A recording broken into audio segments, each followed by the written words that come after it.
went to Gardena High School, adult school, to see if I could take the Japanese language.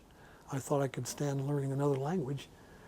But the class was full, so there was an art class open, which I had not dreamed of.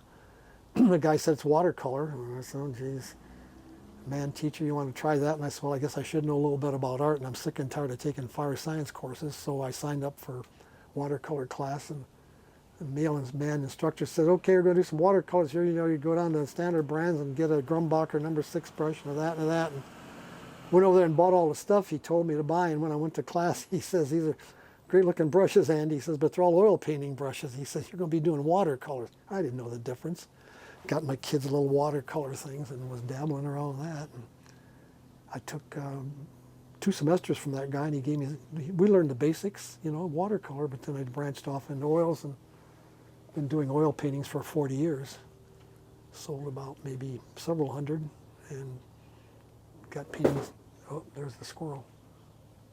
Little bastard. Oil paintings.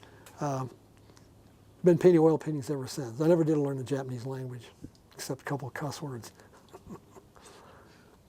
Ken Nakaoka, first Japanese mayor in Gardena. Did you know him? Yes, yeah, quite well, yeah. What was your relationship with Ken? Let's see, Ken, was he in the real estate business at the time? I think he might have been in the real estate business at that time. He was well known, Japanese American. I think that's when I became aware of him, mostly when he became councilman and then ultimately mayor.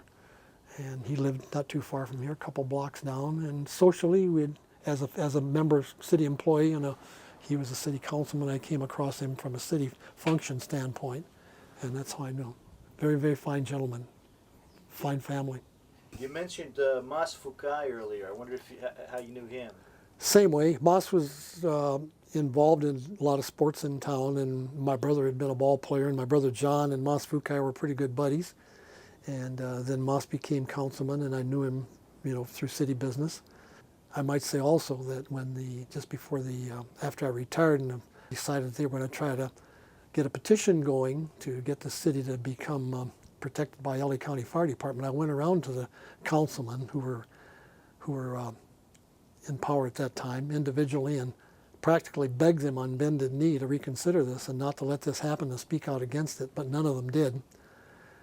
And one councilman, whom I won't mention, he's no longer alive, I went to him and he said, well, I said, why are you going to do this? Why are you against the fire department? Why do you want to make the fire department go LA County? He says, well, the police department, something to do with the police department.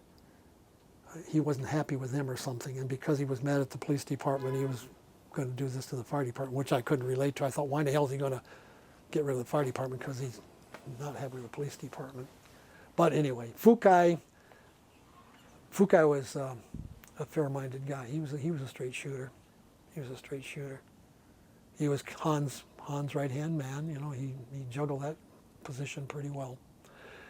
That's one of the nice things that's happened to me in my paintings. When Supervisor Hahn retired, I forget what year it was. I don't think I was the chief then, but I'd been painting for a number of years, and the city selected one of my paintings to give to Hahn for a going away gift from the city.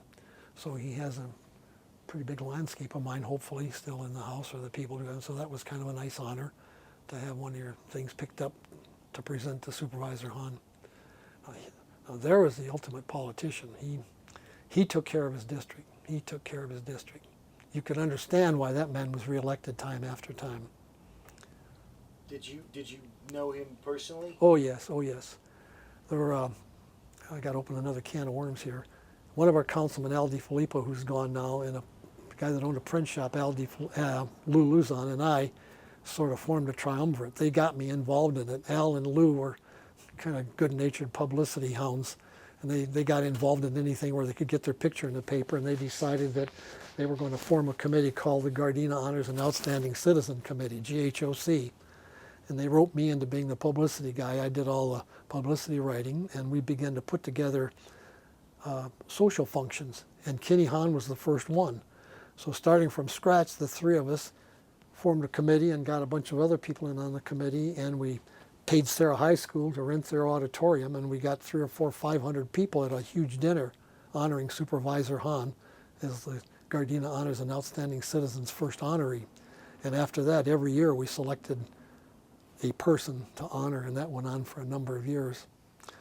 And I'm sure because we gave Hahn this kind of a nice civic honor that he kind of had a soft spot in his heart for Gardena. In fact, Jim Hahn and his daughter, daughter Janice, were just little kids, and I can remember them coming to that affair.